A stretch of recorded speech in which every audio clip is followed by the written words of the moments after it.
starts now. So, good morning to everyone present here. Today, our group's name is the Marginal Revolution, and our broader topic is the Indian economy, and we'll be looking at various aspects of Indian economy, and each will be talking about different subheadings. So, the group members are me, myself, Anshula Joy. I'll be talking about GST tax of 2017. So, goods and service tax is an indirect tax or consumption tax used in India on the supply of goods and services. The GST is one of the longest reforms undertaken in India, launched on 1st of July 2017. So, the goods and service tax is arguably the most complex law of India. And following the enactment of the Constitutional Act of 8th September 2016, Parliament passed four central laws, that is the Central Goods and Service Tax, the Integrated Goods and Service Tax, and the Union Territory Goods and Service Tax, and the Goods and Service Consumption to States Tax on 12 April 2017. And this ushered in the GST into India. So the GST replaces eight central taxes and nine state taxes, but leaves five petroleum products, that is crude, petrol, diesel, AFT, and natural gas, as well as consumption for human alcohol, that is for human consumption, out of its ambit. Also, GST is considered to be the biggest tax reform in India since independence, and it will help realize the goal of one nation, one tax, one market. And also, GST is expected to benefit all stakeholders, including industry, government, and consumers. Experts also believe that GST will lower the cost of goods and services and boost the economy and make Indian products and services globally competitive and even boost initiatives like Make in India. Thank you. Now I let my other group member to go forward with the topic.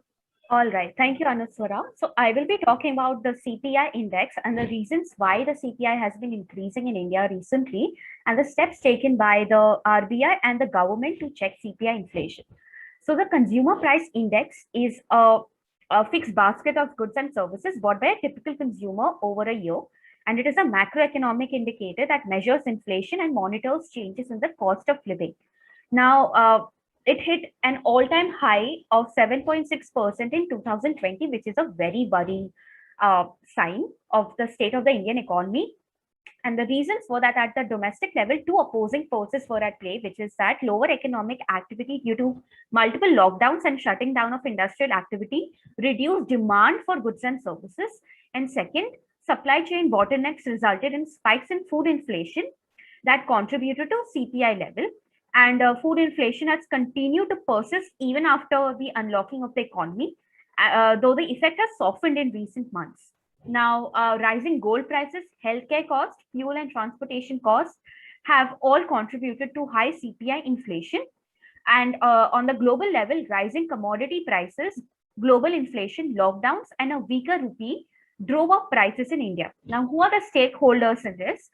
First of all, obviously, it is the citizens, businesses and industries, the government, banks, and the central bank.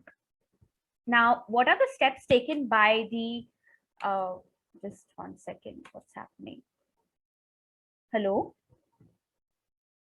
Am I audible? Yes, you're audible. Okay, for some reason, my PPT seems to be stuck. I can't proceed. Can you just give me 1 second? Sure. I don't know why this is stuck. Just 1 second. I'll start sharing again.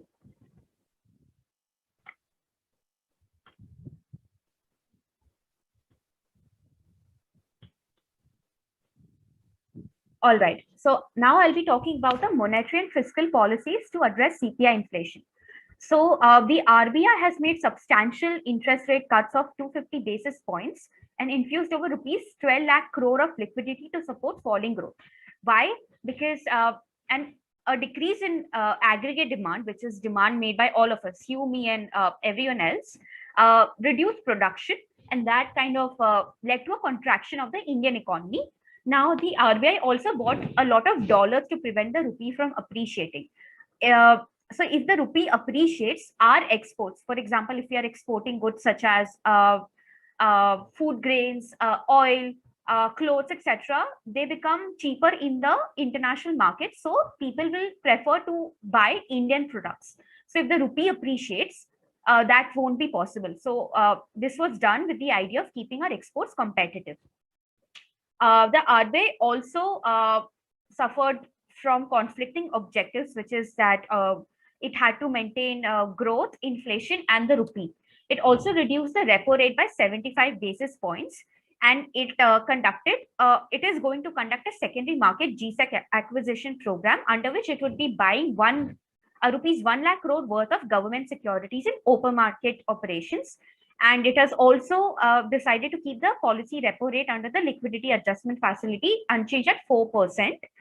It has also decided to maintain the repo rate and reverse repo rate at 4% and 3.3%. Now, an increased reverse repo rate will incentivize banks to deposit surplus funds with the RBI to earn higher interest on their deposits. Therefore, the supply of money in the economy will be reduced, and hence inflation can be brought under control. The RBI has kept away from infusing more liquidity into the system, which will increase inflation. So that is a very smart move by the RBI. Second, by the government allocated rupees 34.83 lakh crore for expenditure with the aim of mitigating high risks of inflation in the future. The prices of onions had shot up in the last year. So the government banned the export of onions to ensure availability to domestic consumers at reasonable rates. It also reduced import duties on edible oil and masoor oil so that consumers can avail these products at reasonable rates. However, there needs to be a healthy balance of monetary and fiscal policies to check inflation. The government has failed to reduce supply chain bottlenecks, which is when the RBI will have to intervene or at least guide the government. And second, there is also a lot of criticism that the government has not done enough to help poor people and low income households, which is to say that they are experiencing high prices. So that needs to be addressed. So that is all about CPI inflation and the steps. Excuse me, you have crossed your time limits, and it's 10 minutes 15 seconds. Okay, Can you wrap up, please? Yeah. My other teammate will be talking about it really quickly. I'm so sorry for this. Yeah, hi, I'm Kiran. I would be presenting on India's industrial policy during the planning period. So, as you people know, the discriminatory tariff policy introduced by the colonial government allowed the British industries to import raw materials and export finished goods without paying any duties. So, however, it imposed heavy duty on the export of Indian handicrafts. This move by the colonial government led to the decline of handicraft industries in India. So, talking about the planning period could be divided into 4 phases. The first phase starting from 1950 to 1965, the second phase starting from 1965 to 1980, the third phase starting from 1980 to 1991, and the fourth phase starting from 1991 to 2017. In 2017, an interesting thing happened, the Planning Commission was reformed to be, it was transformed to be a Niti Ayog. Yeah, so now talking about the industrial policies. Industrial policies are government intervention to control industry's ownership, structure, and efficiency. So the main objectives of industrial policies is to ensure a steady increase in productivity, increase in employment opportunities, maximize the use of human resource, achieve global competitiveness in market, and so on. So talking about the industrial policy during the planning period, we have around 5 industrial policies. I'll just be giving you like a one-liner to each one. Please kind of try to wrap up in the next 1 minute. Yeah, sure. Okay. Instead of giving you one line, I'll just talk about 2 important policies. That is industrial policy of 1956. It was known as the Indian Economic Constitution or the Bible of State Capitalism. So this policy gave an importance to expanding the public sector, developing a broad and increasing cooperative sector, and so on. And then we have the new industrial policy of 1991. Through the economic reform like liberalization, privatization, and globalization, the policy aimed to increase productivity and stimulate economic development. India's industrial policies have shifted from a primarily socialist trend in 1956 to a capitalist pattern after 1991.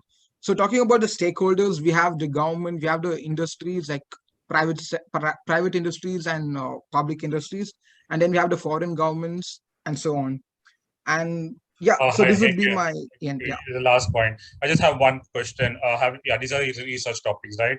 Yeah. All right. So I just want to make a note of it. All right, guys. You guys crossed your 10 minutes limit, and thank you so much. Yeah. Thank you. Thank you.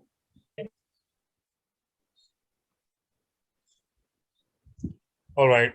Do we have the next group here? Media policy thinkers. No